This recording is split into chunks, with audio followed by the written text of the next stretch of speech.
आज की इस वीडियो में दोस्तों हम बात करेंगे technical analysis versus fundamental analysis.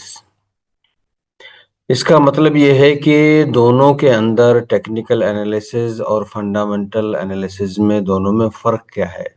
तो आज हम इन दोनों का मुकाबला करेंगे, दोनों का मुवाजना करेंगे, दोनों को एक दूसरे से कंपेयर करेंगे। क्योंकि बहुत से साथी जब शेयर मार्केट में आते हैं तो वो कंफ्यूज हो जाते हैं।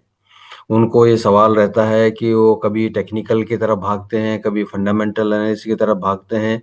तो उनका दिमाग जो है वो एक जगह पर नहीं रुक पाता है, वो तय नहीं कर पाते हैं कि टेक्निकल एनालिसिस में फ़ायदा है या फंडामेंटल एनालिसिस में फ़ायदा है। तो अगर मैं मजमूई तौर पर बात करूँ तो देखो दोनों के अंदर जो है फ़ायदा है। टेक्निकल एनालिसिस का अपना एक फ़ायदा है, फंडामेंटल एनालिसिस का एक अपना फ़ायदा है और दोनों एक दूसरे से जुड़े हुए हैं। मिसाल के तौर पे मैं आपको जो है चंद मिसालें देता हूँ। जैसे मिसाल के तौर पे अगर आपके मदरसे में, स्कूल में कोई एक उस्ताद की जगह होती है, कोई वैकेंसी होती है, तो आप एक इश्तिहार निकालते हैं, एक ऐलान निकालते हैं कि फलाँ स्कूल में, फलाँ मदरसे में टीचर चाहिए। तो अब आपको जो है टीचर की सीवी मिलेगी, टीचर की अपनी सीवी भेजेगा, जो सीवी आप सेलेक्ट करेंगे तो फिर उस बंदे की जो है आप क्वालिफ़िकेशन चेक करेंगे, उसकी डिग्रियाँ देखेंगे, उसकी सनद देखेंगे, उसके अखलाकियात के बारे में पता करेंगे, कहाँ का रहने वाला है, कैसा है, अब से पहले किस मदरसे में काम किया था, वहाँ पे इसकी कारकर्दगी कैसी थी। तो ये क्या है, ये हम उस उस्ताद का फंडामेंटल एनालिसिस कर रहे हैं। तो इसकी भी एक अहमियत है, ये भी एक ज़रूरी है। और जब वो उस्ताद का तकर्रुर हो जाता है, जब उस्ताद वो टीचर अपॉइंट हो जाता है, तो टीचर अपॉइंट होने के बाद में ऐसा नहीं है कि आपने किसी टीचर को अपॉइंट कर लिया, उसको फिर आप उसके हाल पे छोड़ देते, नहीं। बल्कि जब वो पढ़ाना शुरू करता है, तो आप उसकी क्लास ऑब्ज़र्व करते हैं, उसकी क्लास में जाते हैं, उसके दर्सगाह में जाते हैं और उसको बोलते हैं कि आप पढ़ाएँ, हम देखेंगे। तो ये क्लास ऑब्जर्वेशन वाला जो मसला होता है, तो उसमें फिर वो उस्ताद पढ़ाता है, तो आप देखते हैं कि इसके सब्जेक्ट की नॉलेज क्या है, ये कैसे पढ़ा रहा है, कैसे ये बातों को समझा रहा है, तलबा को कैसे हैंडल कर रहा है। तो अब ये हम जो है उसका टेक्निकल एनालिसिस कर रहे हैं। तो आप देखेंगे कि इस मिसाल के हिसाब से दोनों ही ज़रूरी हैं। फंडामेंटल की अपनी एक अलग अहमियत है और टेक्निकल की अपनी अलग अहमियत है। और भी बहुत सारी मिसालें हो सकती हैं, जैसे दरसगाह के अंदर, मदरसे के अंदर, क्लास के अंदर तालिब इल्म का रोज़ाना उसकी अटेंडेंस, रोज़ाना की हाज़िरी या उसका क्लास के अंदर जो है अच्छे से जो है बिहेवियर करना, उसके अखलाकियात को देखना, उसकी रोज़ाना की एक्टिविटीज़ को देखना, ये एक स्टूडेंट का टेक्निकल एनालिसिस है। लेकिन जब जो है स्टूडेंट का एनुअल एग्ज़ाम होगा, सालाना इम्तिहान होंगे, तो वो उसमें उसके सारे सब्जेक्ट के बारे में जो वो उसके इम्तिहानात होंगे, तो उस सारे सब्जेक्ट्स को देख करके, सारे मज़ामीन को देख करके जो उसका रिज़ल्ट बनेगा, ये उसका जो फंडामेंटल एनालिसिस होगा स्टूडेंट लाइफ का। इसी तरह से एक मिसाल और देता हूँ कि अगर आपका कोई घर में कोई प्रोग्राम है, शादी का प्रोग्राम है या किसी मदरसे में कोई सालाना जलसा है, अब उस तमाम चीज़ को जो है अंजाम देने से पहले घर में बैठ कर के एक मशवरा किया जाता है, एक उसका बजट बनाया जाता है कि भाई इतने लोगों की दावत होगी, इतने लोग आएँगे, कितना पैसा लगेगा, कितना मटेरियल लगेगा। अब ये जो पहले जो मशवरा हो रहा है, पहले जो एक प्लान तैयार हो रहा है, ये क्या है? ये हम उस फंक्शन का फंडामेंटल एनालिसिस कर रहे हैं। उसमें क्या-क्या मेन्यू रहेगा, क्या-क्या आइटम की ज़रूरत रहेगी। लेकिन सारा प्लान सेटअप होने के बाद में फिर हम मार्केट में जाते हैं, फिर एक-एक चीज़ की प्राइस देखते हैं। भाई चावल क्या हिसाब है और जो सब्जियाँ क्या हिसाब है, दूसरे मसाले क्या रेट में मिल रहे हैं, ड्राई फ्रूट किस रेट में मिल रहे हैं। तो ये सब एक-एक चीज़ को हम चेक कर रहे हैं, उनकी क्वालिटी क्या है, ये हम उसका ये दावत के प्लान का हम टेक्निकल एनालिसिस कर रहे हैं। तो ना तो हम ये कह सकते हैं कि टेक्निकल एनालिसिस बुरा है, ना ही हम ये कह सकते हैं फंडामेंटल बुरा है। दोनों की अपनी-अपनी अहमियत है, दोनों को ही इग्नोर नहीं कर सकते। हाँ, फ़र्क इतना है कि ये आपके ऊपर डिपेंड करता है कि आप वक़्ती तौर पर किसको अहमियत दे रहे हैं। तो दोनों के फ़र्क को समझने के बाद में हम बात करेंगे कि इन दोनों के अंदर दोनों का मुवाज़ना करते हैं। तो पहला पॉइंट है जैसे टेक्निकल एनालिसिस, इसमें ये कम मुद्दत के लिए होता है। टेक्निकल एनालिसिस में जो है ये कम मुद्दत के लिए होता है। ये शॉर्ट टाइम ऑफ पीरियड के लिए होता है। दूसरा फंडामेंटल जो एनालिसिस ये लंबी मुद्दत लॉन्ग टर्म के लिए होता है। दूसरा फ़र्क ये है ये ट्रेडिंग करने के लिए होता है। यानी ट्रेडिंग जिस आदमी को करनी है तो वो पूरा का पूरा टेक्निकल एनालिसिस पर फ़ोकस करे। फंडामेंटल्स कर सीख करके आप जो है उसे ट्रेडिंग करेंगे तो ये आपका गलत तरीका है। आपको ट्रेडिंग करनी है तो आप टेक्निकल एनालिसिस देखें, और अगर आपको जो है इन्वेस्टमेंट करना है तो ये फंडामेंटल एनालिसिस करें, यानी लॉन्ग टर्म में इन्वेस्ट करने के लिए फंडामेंटल एनालिसिस होता है। उसके बाद देखेंगे शॉर्ट टर्म में स्टॉक की अचानक प्राइस मूवमेंट का फायदा उठा सकते हैं। फॉर एग्जांपल किसी स्टॉक का नए सेक्टर की अच्छी न्यूज आ गई, आने की वजह से प्राइस का बुलिश मूवमेंट हुआ। देखो टेक्निकल एनालिसिस में जो है क्या है कि हम उसके स्टॉक की प्राइस मूवमेंट को, और प्राइस आपको जो जिगजैग में चलती है, प्राइस हमेशा ना तो ऊपर जाती है ना ही हमेशा जो है नीचे आती है, वो अपना जो है एक मूवमेंट होता है उसका जो है उस हिसाब से चलती है। तो अब उसमें कंपनी चाहे फंडामेंटल के हिसाब से कितनी ही कमजोर हो, कितनी ही बेकार हो, उसका जो है फंडामेंटल कैसा ही भी हो, चाहे बहुत ही अच्छा हो, लेकिन सबको चलना जो है इसी रफ्तार से ही है, प्लस ये अपना मूवमेंट के हिसाब से चलना है। तो अगर आप ट्रेडिंग कर रहे हैं तो आपको इसकी जरूरत ही नहीं है कि इसका फंडामेंटल जो है वो स्ट्रॉन्ग है या नहीं है। जो स्ट्रॉन्ग फंडामेंटल वाली कंपनी है उनको भी इसी हिसाब से चलना है, और जो कमजोर फंडामेंटल वाली कंपनी है उनको भी उसी हिसाब से चलना है। सो ट्रेडिंग में क्या है कि जैसे ही जो है उनका प्राइस मूवमेंट जो है अप साइड में जाता है तो हम एंट्री ले लेते हैं और ऊपर जाकर के बेच देते हैं। अब हो सकता है कोई कितनी ये बेकार फंडामेंटल वाली कंपनी हो, लेकिन उसके बारे में कोई न्यूज आ गई तो फौरन जो है अच्छी न्यूज आई है तो उसका प्राइस ऊपर जाएगा। या फिर कोई फंडामेंटल के हिसाब से कितनी ही अच्छी कंपनी क्यों ना हो, लेकिन मार्केट में उसके खिलाफ जो कोई बुरी न्यूज आ गई तो उस वक्त जो है फिर फंडामेंटल नहीं देखा जाएगा, बल्कि उस बुरी न्यूज की वजह से धड़ाम से उसका प्राइस जो है नीचे आ जाएगा।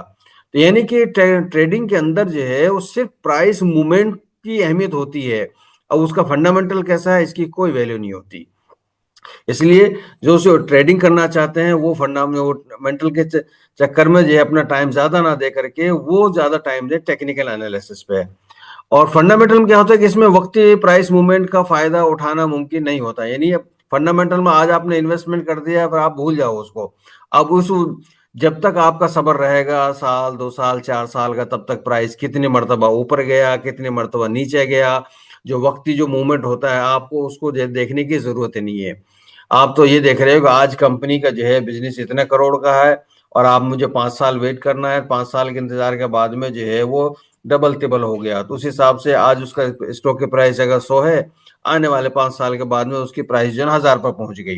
अब इस बीच में कितने मरतबा प्राइस नीचे आई, कितने मरतबा ऊपर गई, कभी क्वार्टरली रिजल्ट खराब आया तो प्राइस नीचे आई, कभी क्वार्टरली रिजल्ट जो अच्छा आया तो प्राइस ऊपर गई। ये सब चीजें फंडामेंटल में फिर देखने की जरूरत नहीं है, क्योंकि आप उसमें इन्वेस्टर हो, इन्वेस्ट किया हुआ है। दोनों का अगला फर्क ये है कि इसमें वेल्थ क्रिएशन मुमकिन नहीं है, यानी टेक्निकल एनालिसिस से आप जो है वो वेल्थ क्रिएट नहीं कर सकते। यानी ऐसा नहीं कि किसी स्टॉक में आपने एंट्री ली और आप जो है 1000% जो है उसका रिटर्न ले लें, 2000% रिटर्न ले लें, ये ट्रेडिंग में मुमकिन नहीं है, क्योंकि इतना लंबा कोई जो है प्राइस मूवमेंट चलता नहीं है। प्राइस मूवमेंट की एक अपनी छोटी सी लिमिट होती है, उसके बाद में फिर प्राइस को नीचे आना होता है। तो हम जहां से प्राइस उठना शुरू हुआ वहां पर हम ट्रेडिंग करते हैं, ट्रेडिंग की वजह से एंट्री लेते हैं, और जहां प्राइस नीचे आना हुआ वहां हम एग्जिट कर लेते हैं। तो बड़ा जो है वो मूवमेंट को के जरिए से वेल्थ क्रिएट करना ये ट्रेडिंग में मुमकिन नहीं है। इसलिए जो है वो टेक्निकल एनालिसिस में जो है वेल्थ क्रिएशन नहीं होता है। हाँ, फंडामेंटल एनालिसिस इससे जो है वेल्थ क्रिएट होता है, क्योंकि इसमें आप बड़ा रिटर्न देखते हैं। आज आपने एंट्री ली है तो आप 1000%, 500%, 200%, 300% के रिटर्न के बाद में जब आपने प्लान बना होगा उसके हिसाब से जो है आप एग्जिट करेंगे। तो ये इसका जो है एक अहम फर्क है। उसके बाद में जो है इसका सबसे खास फर्क टेक्निकल एनालिसिस में क्या होता है कि इसमें हमारा ध्यान स्टॉक की प्राइस पर होता है। प्राइस ने कब जो है अप ट्रेंड में मूव होना शुरू किया, कब जो है वो डाउन ट्रेंड में मूव होना शुरू किया, इस हमारा पूरा का पूरा फोकस उसके जो है मूवमेंट पे होता है। कहाँ पर जो है बेयरिश कैंडल बनने लगी, कहाँ पर बुलिश कैंडल बनने लगी, कहाँ पर जो उसने हायर हाई बनाना शुरू किया, कहाँ पर उसने जो है हायर लो बनाना शुरू किया। इम्पल्सिव जो मूवमेंट होते हैं, इम्पल्सिव जो मूवमेंट होता है उसका, तो ये इस पे हमारा पूरा फोकस होता है टेक्निकल एनालिसिस के अंदर।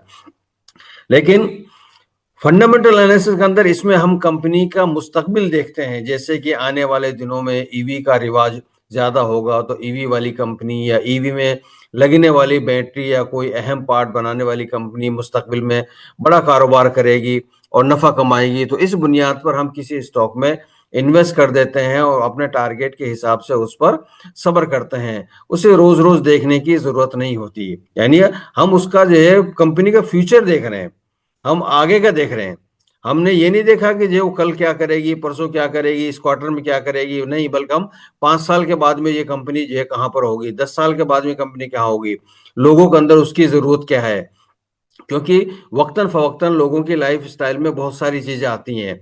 अब से पहले जो है बहुत सारी चीजें थी जो आज नहीं है। तो जिन कंपनियों ने वो काम शुरू किया, फॉर एग्जाम्पल पहले अक्सर घरों में चूल्हे पे खाना बनता था, तो उस टाइम जो है गैस स्टोव की कंपनियों का इतना रिवाज, कंपनी का इतना बड़ा बिजनेस नहीं था। लेकिन जब जो है गैस सिलेंडर आए, गैस स्टोव आए, तो स्टार्टिंग में जिस कंपनी ने गैस स्टोव बनाना शुरू करे, तो जिस बंदे ने वहां पे इन्वेस्टमेंट किया है कि आगे चल के हर घर के अंदर जो गैस स्टोव होगा, तो आज देखिएगा आज आपको हर घर के अंदर गैस स्टोव मिलेगा। ऐसे ही जो है इलेक्ट्रिकल व्हीकल हैं, अभी तादाद में बहुत कम है, कुछ लोगों ने जो खरीदना शुरू किया है, लेकिन आने वाला वक्त ऐसा होगा कि हर घर के अंदर ईवी कार होगी, इलेक्ट्रिक व्हीकल होगी। अब उस इतनी बड़ी तादाद में जब इलेक्ट्रिकल व्हीकल लोग यूज करेंगे, तो उसमें बैटरी भी चाहिए, उनके पार्ट्स भी चाहिए। तो हम ऐसी अच्छी कंपनियां तलाश करेंगे कि जिनका फंडामेंटल अच्छा हो, जो या तो ईवी कार बनाने हो या फिर ईवी कार में बनने वाले जो पार्ट्स हैं उनको वो बना रही हो, क्योंकि उनकी उन पार्ट्स की डिमांड बढ़ेगी। तो इस तरह से जो है हम दोनों के फर्क को समझते हुए हमको ये फैसला करना होगा कि हमने जो है टेक्निकल एनालिसिस करके ट्रेडिंग करनी है या फंडामेंटल एनालिसिस सीख करके हमको इन्वेस्टमेंट करना है। इसमें कोई भी आदमी किसी दूसरे के लिए मशवरा नहीं दे सकता। ये आपका अपना जाती फैसला होगा कि मेरे लिए फिलहाल ट्रेडिंग ज्यादा बेस्ट है या फंडामेंटल एनालिसिस करके इन्वेस्टमेंट ज्यादा बेस्ट है। अगर किसी के पास में बजट थोड़ा है, बजट कम है, तो उसके लिए मेरा एक अपना ज़ाती मशवरा ये है कि वो ट्रेडिंग करे, वो टेक्निकल एनालिसिस सीखे, फिर ट्रेडिंग करे, ट्रेडिंग से थोड़ा थोड़ा बजट जो है वो अपना जमा करे, 1-1%, 2-2% का रिटर्न ले, तो एक वक्त के अंदर उसके पास में जो कुछ अमाउंट इकट्ठा हो जाएगा। फिर जो जो अमाउंट उसके पास में इकट्ठा हुआ है, उसमें से कुछ हिस्सा जो है फिर वो अपना इन्वेस्टमेंट में लगाए। तो दोनों की अपनी अपनी एक जगह अहमियत है, दोनों का अपना फायदा है, लेकिन हमको दोनों के फर्क को अलग अलग तौर पर समझना होगा। तो उम्मीद है साथियों को दोनों का फर्क समझ में आया होगा। तो बने रहिए दोस्तों हमारे साथ में, इससे का अगला हिस्सा अगले वीडियो में आपको मिलेगा। तो इंतज़ार कीजिए अगले वीडियो अपलोड होने तक इंशाल्लाह। तो अगला टॉपिक जो इसमें फंडामेंटल और टेक्निकल एनालिसिस के जरिए से ट्रेडिंग और इन्वेस्टमेंट्स के ताल्लुक से ही है, उसकी मजीद जो है तफसील आपको एक बहुत अच्छी जो है स्ट्रेटेजी आपको सीखने को मिलेगी।